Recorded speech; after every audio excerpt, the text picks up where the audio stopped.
So I'd love to introduce to you Casey Quakenbush, who is a senior majoring in history and minoring in journalism. And I just want to read a few lines from her application because I think it will set up her presentation very well. I had the privilege of taking Buzz Bissinger's nonfiction writing class. I'm an avid cheese lover, so for my final paper, I investigated the recent siege on unpasteurized cheese spearheaded by the FDA. As a cheesemonger told me in November, cheese is mold and mold is cheese, a concept that the FDA is hardly enthusiastic about. I want to use cheese as a lens to reveal cultural, historical, culinary, and political differences between America and Europe. My project would unfold over the course of a 10 to 14-day hike around Mont Blanc, the highest peak in Western Europe at the juncture of France, Italy, and Switzerland. Along the way, I would visit cheesemakers, interview them, and observe their production techniques. This research would illustrate an even larger portrait of the differing cultures, politics, and health clash over cheese. Take it away, Casey. Oh, God. Okay, there goes my introduction. Hi, everyone. Thank you all so much for coming today, especially those that I forced and harassed over social media. I can't tell you how excited I am to share with you my fattening, expensive, and borderline problematic obsession with cheese. So for those of you who don't know me, I'm Casey, and I was the very lucky recipient of this award, which is a $2,000 grant available to any undergraduate to pursue any avenue of research over the summer. In the past, it's been tracing Chinese ancestors. A friend of mine, Amanda Schulman, she hunted truffles in Italy. But for me, that meant investigating cheesemaking. In a nutshell, for 10 days, I hiked around Mont Blanc, which is the highest peak of Western Europe. And my area of focus was the Haute-Savoie region, which is one of the richest territories for cheesemaking in the entire world. And so essentially, I barged my way in from farm to farm, shadowing farmers and interviewing them on their different techniques and traditions. And I know this sounds like a Penn-sponsored vacation, and it was incredible, but I promise you it was so much more than that. I am so hopelessly fascinated by cheese, and if there's one thing you take away from this presentation, aside from a full stomach from the awesome cheese platter out there, is that cheese very much has a life of its own. It lives, it breathes, it smells, it sweats, it has charms and flaws, and depending on the cheesemonger you talk to, a personality. So before I delve into the nitty-gritty of my research, I need to give you some background on how I got started on this. So as Mingo mentioned, I took this incredible journalism class through the Kelly Writers House, where all great things start, with Buzz Bissinger. And for the class, we had to write a long-form reported piece on any subject of our choice. And I confessed to Buzz my obsession with cheese, and he told him it grossed him out, but reassured his support nonetheless. And so I started my research at De Bruno's, where I met a cheesemonger named Tommy Ammerman, who's now a good friend of mine. And he told me that cheese is mold and mold is cheese, which astounded me and disgusted me at first. This is counterintuitive to growing up in the US, where everyone is hyper-paranoid about sterilization of food, clean cooking environments, restaurant ratings, etc. But he explained that the importance of bacteria in the cheese fabrication process, because that's where all the flavor, smell, texture of all cheeses comes from.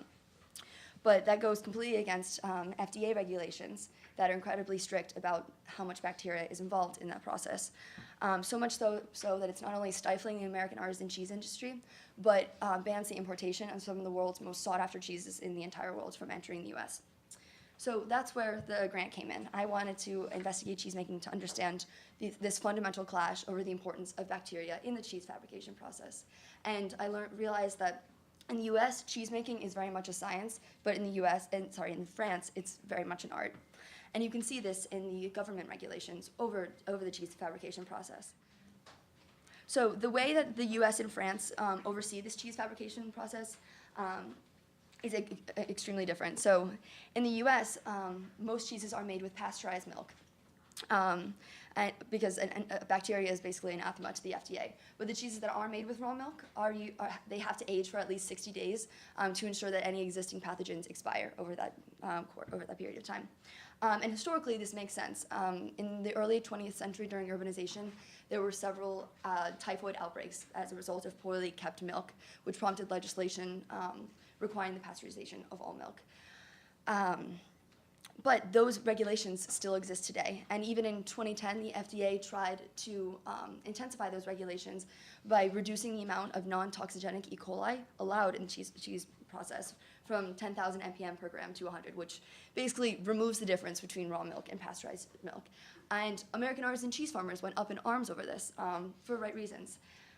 As one of my favorite cheese bloggers, Instagrammers, named Madame Fromage, Tanaya Darlington, in her book, she said that trying to make cheese with pasteurized milk is like trying to bake a cake with hard-boiled eggs. While that's a bit of an exaggeration, it's pretty much hits the nail on the head. Removing the bacteria just removes the flavor opportunity. And these intensifying regulations come fully up against the burgeoning cheese industry, which has grown significantly over the past 2 decades. In 2000, there were only 150 artisan cheese farms in the US. Today, there are over 900. And last year, cheese took the top category in specialty food sales and exceeding $400 billion, which was a 15% increase since just 2013. And by limiting the amount of bacteria that these farmers can use in their cheese-making process, it makes it even more difficult to compete with cheeses abroad. Meanwhile, in France, the regulations are the complete antithesis to this. And again, historically, this makes sense. Cheesemaking in France dates back all the way to antiquity. Cheese has been a staple of their diet ever since. It has gotten them through wars, plagues, long cold winters, especially in the mountains. Monasteries served as cheese distributors and trade hubs, and at one point, wheels of tome de Savoie were used as currency. And that says nothing even about the gastronomic importance of cheese. These techniques have been perfected over the last hundreds, if not thousands of years. And so the government has stepped in to ensure that these cheese-making processes are protected. Because cheese is such a point of cultural, historical, and gastronomic pride. In France, there's l'appellation d'origine protégée et l'indication géographique protégée, which essentially guarantee the provenance and the strict abidance of different regulations. The cheeses that are protected in the Haute-Savoie region are these 7, which I focused on. And just to give you an idea of how specific these regulations are. The milk must be heated between 32 and 37 degrees. The milk must be transformed into cheese within 24 hours of milking. The milk must come from one of these 3 breeds of cows, which must be born, raised, and bred within this region of France. And they also must be fed herbs and grass only from this region of France. You are not even allowed to overfeed the cows for the sake of jeopardizing the health of the cow, because that also would alter the taste of the cheese. Even down to the type of wood that the cheese ages on. It is extremely specific. And in exchange for the abidance of these regulations, not only do cheesemakers get to put the seal of guaranteeing the quality of their cheese, but they also get to jack up the price of their cheeses in the markets. But pride in these cheeses transcends government regulations. Every single farm that I went to, there were posters describing the nutrition of the animals. There is a government website detailing all the cheeses that are protected, where you can find them, and up here it says a true history. There are even children's books about cows and how they make reblochon. There are even children's demonstrations on how cheese is made. There are cupcake recipes for one of their cheeses, tome de Savoie. And my personal favorite, this is a poster advertising abondance with an old woman parodying Marilyn Monroe. And it says, "Our legend doesn't have a wrinkle." Sorry. And this cheese has been around since the 14th century. So, as you can tell, this is a source of incredible cultural pride, which I had the privilege of experiencing even as I barged my way into different farms. Starting with La Page de la Chaux, which is run by a man named Christian and his 100 goats. Christian was a little reluctant to speak to me at first. He's a quiet guy because he had seen a documentary saying that American cheese farmers were trying to steal French techniques from France, and essentially thought that I was an American cheese spy.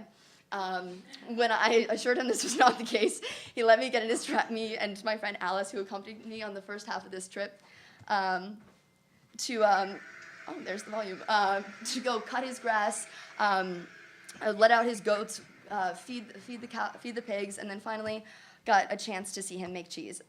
So Christian makes tome and chèvre, And what I was so surprised by was just how unglamorous the cheese making process is. He literally let this milk coagulate overnight, is just draining it here. There are no gloves, no sterilization.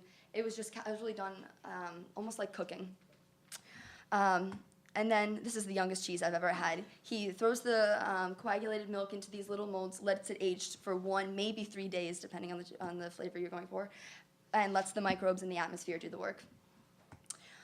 This was his cheese cave for Tom, which takes about 5 weeks to age.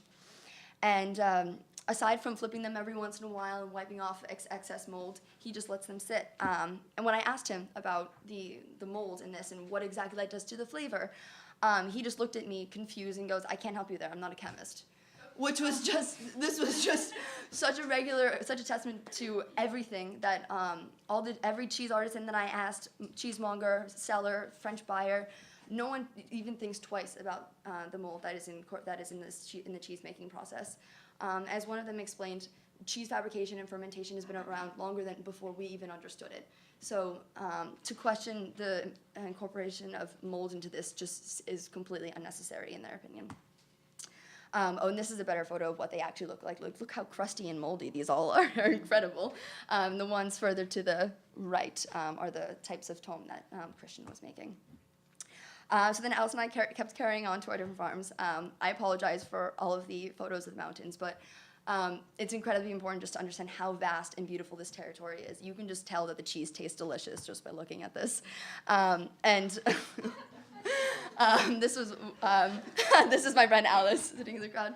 And as we were trekking from farm to farm, there were cows everywhere. We were afraid that we were going to get stampeded in this photo, actually, because they are just so free to roam. This is at about 2,000 meters high. And eventually we arrived at Ville de Glacier, which was almost impossible to find prior. You can't find them on the internet. They have no address, couldn't call them, and finally stumbled into this farm in the middle of a valley, which is like this 18th, 19th century stone farm. And we ran into this 20-something-year-old guy standing in an iron cauldron, shoveling out whey, blasting Arctic monkeys, confused as to what on earth these 2 American girls were doing at their farm, and finally find the head honcho who runs this place, where they make Beaufort, which is one of the 7 protected cheeses. He's a 3rd-generation farmer, and had everything set up for visitors beforehand.